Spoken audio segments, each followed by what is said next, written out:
Perkenalkan, nama saya Elsade Aryasta Nugroho dengan NIM 225214113. Di sini saya akan mempresentasikan tugas dari mata kuliah Ekonomi Teknik, yaitu Analisis Ekonomi Teknik. Biaya rekayasa dan estimasi biaya.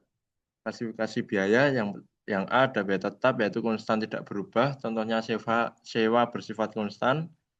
Yang B ada biaya variabel, yaitu bergantung pada tingkat aktivitas, contohnya biaya makanan bergantung pada jumlah penghuni.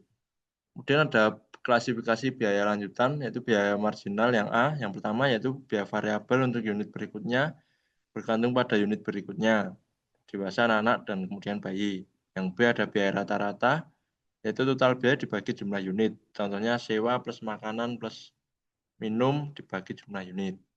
Kemudian ada tabel biaya tetap, variabel, dan total. Dari tabel di sini kita bisa melihat ada biaya tetap, kemudian jumlah, biaya variabel, kemudian jumlah.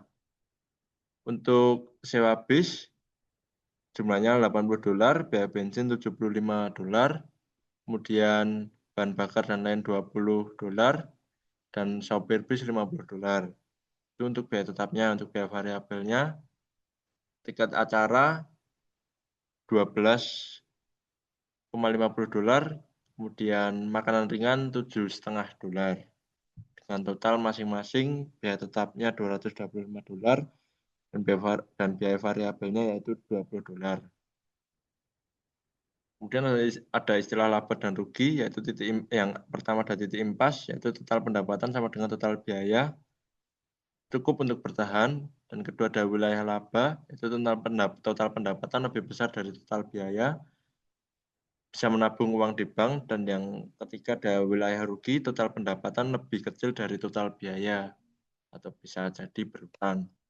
Kemudian di sini ada contoh bahkan atau contoh tabel titik impas. Dari data tersebut kita bisa melihat harga tiketnya $35, kemudian total biaya tetapnya ada $225 dan total biaya variabelnya ada $20. Di tabel di sini juga ada perincian jumlah orangnya dari setiap biaya dan juga ada grafik perbandingan dari angka-angka yang ada di tabel tersebut. Kemudian ada biaya masa lalu atau hangus dan biaya masa depan atau peluang. A. Biaya hangus, yaitu uang yang telah dikeluarkan karena keputusan masa lalu. Kita tidak dapat melakukan apa-apa terhadap biaya ini. Contohnya, harga pembelian mobil 2 tahun yang lalu. Dan yang B. Biaya peluang, yaitu manfaat yang hilang karena menggunakan sumber daya untuk aktivitas yang dibeli, dibandingkan dengan aktivitas lain yang ditinggalkan. Kita membuat pilihan atau keputusan. Contohnya, membeli makan siang dan alih-alih bensin. Kemudian ada contoh penentuan nilai saat ini. Untuk contoh penentuan nilai saat ini, ada 6 ya itemnya, yaitu ada harga saat dibeli, klasifikasinya biaya hangus, keterangannya keputusan masa lalu, kemudian ada biaya penyimpanan, klasifikasi biaya hangus, dan keputusan masa lalu. Dan ada harga daftar saat dibeli, klasifikasinya harga lama, keterangannya keputusan masa lalu. Kemudian ada harga daftar pompa baru saat ini, yaitu klasifikasinya harga baru, keterangannya keputusan masa lalu. Kemudian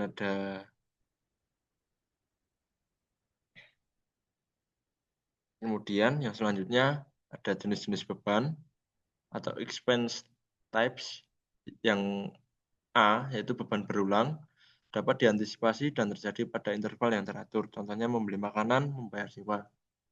Beban tidak berulang, yaitu peristiwa sekali pakai yang terjadi pada interval tidak teratur.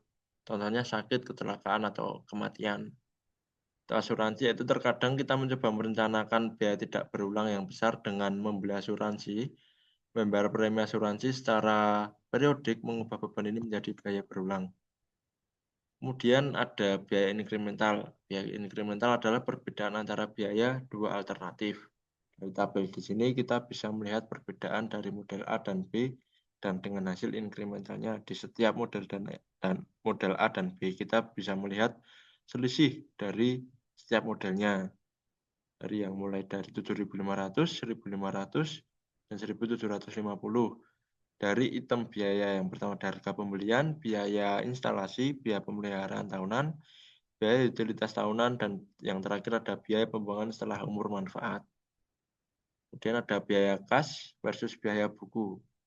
Biaya kas yaitu pergerakan uang dari satu pemilik ke pemilik lain atau juga dikenal sebagai arus kas. Contohnya pembayaran cicilan pinjaman mobil bulan ini. Kemudian ada biaya buku, yaitu biaya transaksi masa lalu yang dicatat dalam buku. Contohnya uang muka yang dicatat di buku cek Anda dari pembelian mobil tahun lalu. Kemudian biaya siklus hidup. Yang pertama ada siklus hidup, seluruh waktu dari konsepsi hingga akhir masa pakai produk, atau bisa disebut juga proses.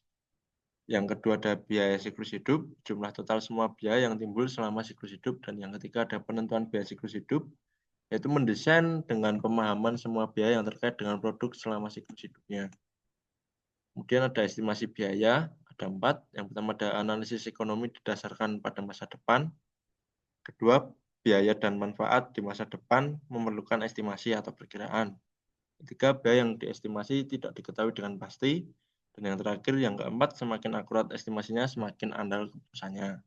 Kemudian ada jenis-jenis estimasi. Yang pertama ada estimasi kasar, yaitu estimasi perasaan awal, yaitu sangat tidak akurat dengan akurasi minus 30% hingga positif 60%. Itu ada semi detail berdasarkan catatan historis atau cukup canggih dan akurat. Akurasinya minus 15% hingga positif 20%.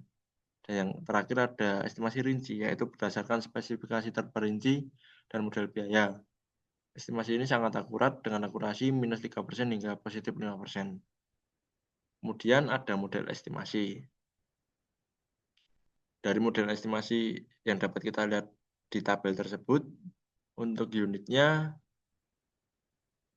ada per unit, segmenting, cost index, power sizing, triangulation, learning curve.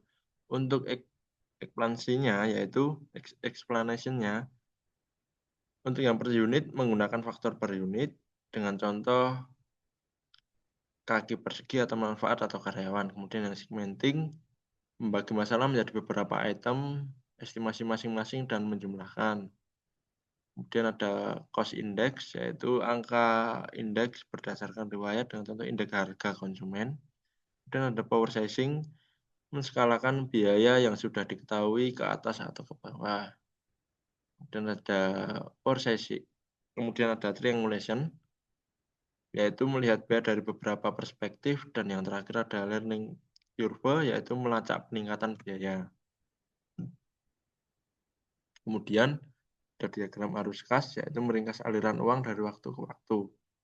Atau dapat dipresentasikan atau dari tabel di sini dapat dipresentasikan, yaitu ada 5 kolom yang terbaca di tabel ini, yaitu ada dari tahun pertama hingga tahun ke-6, kemudian biaya modal, O dan M, overhaul, dan totalnya. Dari tabel tersebut juga terlihat grafik yang menunjukkan grafik dari perincian atau angka-angka yang berada di tabel tersebut, yaitu dari biaya, tahun, dari modal biaya, dan setiap tahunnya. Seperti itu. Untuk yang warna putih, kita bisa melihat yaitu penjelasan tentang overhaul, warna merah O dan M, dan yang warna abu-abu atau ungu ini yaitu capital cost-nya. Itu. Jadi untuk presentasi yang dapat saya sampaikan cukup sekian dan terima kasih. Bila ada kurangnya saya mohon maaf. Shalom.